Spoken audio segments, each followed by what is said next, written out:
الحمدللہ رب العالمین والصلاة والسلام علی اشرف الانبیاء والمرسلین سیدنا و مولانا محمد وعلی آلہ وصحبہ اجمعین، اما بعد۔ قال اللہ تبارک و تعالی فی القرآن المجید والفرقان الحمید، اعوذ باللہ من الشیطان الرجیم، بسم اللہ الرحمن الرحیم۔ یا ایھا الذین آمنوا اذا قمتم الی الصلاۃ فاغسلوا وجوہکم وایدیکم الی المرافق وامسحوا برؤوسکم وارجلکم الی الکعبین، صدق اللہ العظیم۔ وقال النبی صلی اللہ علیہ وسلم من توضأ فاحسن الوضوء خرجت خطاياه من جسده حتى من تحت اظفاره۔ وقال النبي صلى الله عليه وسلم من توضأ فأحسن الوضوء ثم خرج عامدا إلى المسجد فلا يشبكن بين أصابعه لأنه في الصلاة، أو كما قال النبي صلى الله عليه وسلم۔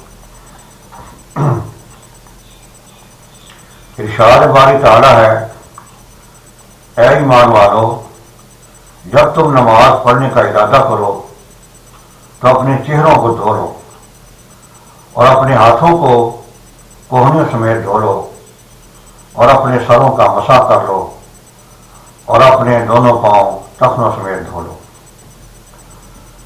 فرمایا نبی پاک صلی اللہ علیہ وسلم نے، جو آدمی وضو کرے اور اچھی طرح سے وضو کرے تو گناہ اس کے جسم سے نکل جاتے ہیں، حتیٰ کہ اس کے ناخنوں کے نیچے سے بھی نکل جاتے ہیں۔ اور آپ نے ارشاد فرمایا کہ جو آدمی وضو کرے اور اچھی طرح سے وضو کرے، اس کے بعد مسجد جانے کا ارادہ کرے، مسجد کے لیے نکلے، تو اپنے ہاتھوں کو تشبیک نہ کرے، کیونکہ وہ نماز میں ہے۔ ان آیات کریمہ میں اور حدیث مبارکہ میں وضو کا بیان ہے۔ وضو کے بغیر نماز نہیں ہوتی، اور جب تک وضو صحیح طریقہ سے نہ کیا جائے، صحیح طریقہ سے وضو اگر نہیں ہوگا، کوئی جگہ خشک رہ جائے گی تو نماز نہیں ہوگی۔ اس لیے اچھی طرح سے وضو کرنا نہایت ہی ضروری ہے۔ عام طور پر یہ دیکھا گیا ہے کہ خواتین و حضرات وضو تو کرتے ہیں، مگر انہیں وضو کرنے کا صحیح طریقہ معلوم نہیں ہوتا، یا ویسے وہ سستی سے وضو تو کرتے ہیں مگر وضو کرنے میں کوئی جگہ خشک رہ جاتی ہے تو وضو نہیں ہوتا، اور جب وضو نہیں ہوگا تو نماز نہیں ہوگی۔ اس لیے نہایت ضروری ہے کہ آدمی وضو کرنے کا صحیح طریقہ معلوم کرے اور اچھی طرح سے وضو کرے، تسلی کے ساتھ وضو کرے، تاکہ اس کی نماز صحیح ہو جائے۔ ایسا نہ ہو کہ وہ آپ دیکھیں کہ ہم کئی سالوں سے نمازیں ادا کر رہے ہیں، ایسا نہ ہو کہ ہمارا وضو صحیح نہ ہو اور ہم تو یہ سمجھتے ہیں کہ ہماری نماز ادا ہو گئی، مگر جب وضو صحیح نہیں ہوا تو نماز کیسے ہوگی؟ لہذا خیال کرنا چاہیے کہ برسوں کی ادا کی گئی نمازیں کہیں ایسا نہ ہو کہ صحیح نہ ہو اور نامہ اعمال میں کوئی نماز درج نہ ہو۔ لہذا وضو کا طریقہ بیان کیا جاتا ہے۔ وضو کی 4 فرائض ہیں جو کہ قرآن پاک کی آیت سے ثابت ہے۔ وضو کا پہلا فرض یہ ہے کہ منہ کو دھونا۔ فاغسلوا وجوہکم، اللہ تعالی ارشاد فرماتے ہیں کہ جب تم نماز پڑھنے کا ارادہ کرو تو اپنے چہروں کو دھو لو۔ دوسرا فرض وایدیکم الی المرافق، اور دونوں ہاتھ کوہنیوں سمیت دھو لو، کوہنیوں تک دھو لو۔ تیسرا فرض وامسحوا برؤوسکم، اپنے سروں کا مسح کر لو۔ اور چوتھا فرض وارجلکم الی الکعبین، دونوں پاؤں ٹخنوں تک دھو لو۔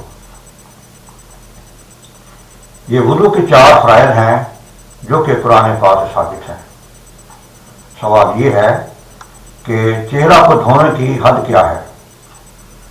تو چہرہ کو دھونے کی حد یہ ہے کہ جہاں سے عموماً بال اگتے ہیں پیشانی پر، وہاں سے لے کر تھوڑی کے نیچے تک، اور ایک کان کی لو سے دوسرے کان کی لو تک، یہ چہرہ دھونے کی حد ہے۔ اگر اس سے کم دھویا جائے گا تو چہرہ صحیح نہیں دھلے گا۔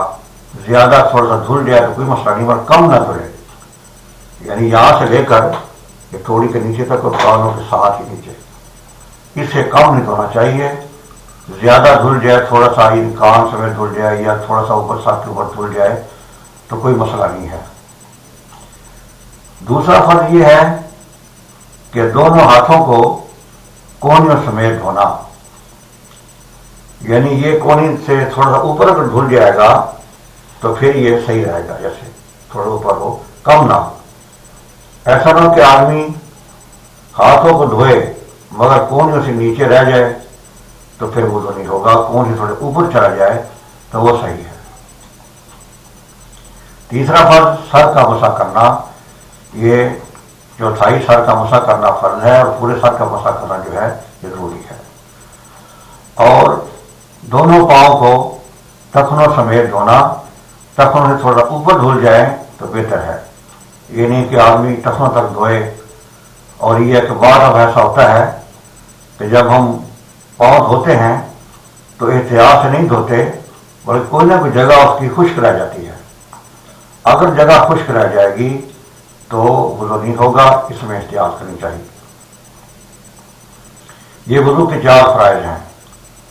اب وضو کی سنتیں یہ ہیں کہ سب سے پہلے نیت کرنا وضو کرنے کی کہ میں وضو کر رہا ہوں، اس کے بعد دونوں ہاتھوں کو یہ دعا پڑھنا، بسم اللہ العظیم والحمدللہ الی دین السلام۔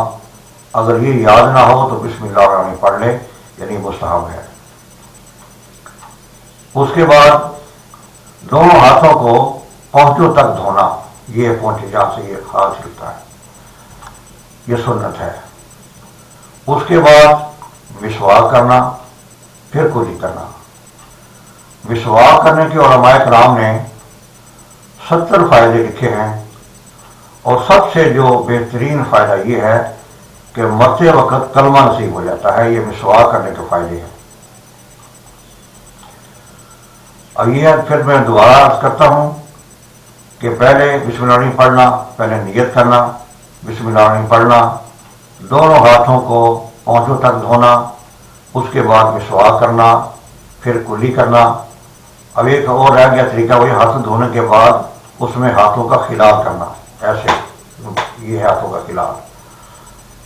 اس سے یہ ہوتا ہے کہ اگر ہاتھوں کے درمیان میں، انگلیوں کے درمیان کوئی جگہ خشک رہ جائے تو وہ اسے تر ہو جاتی ہے۔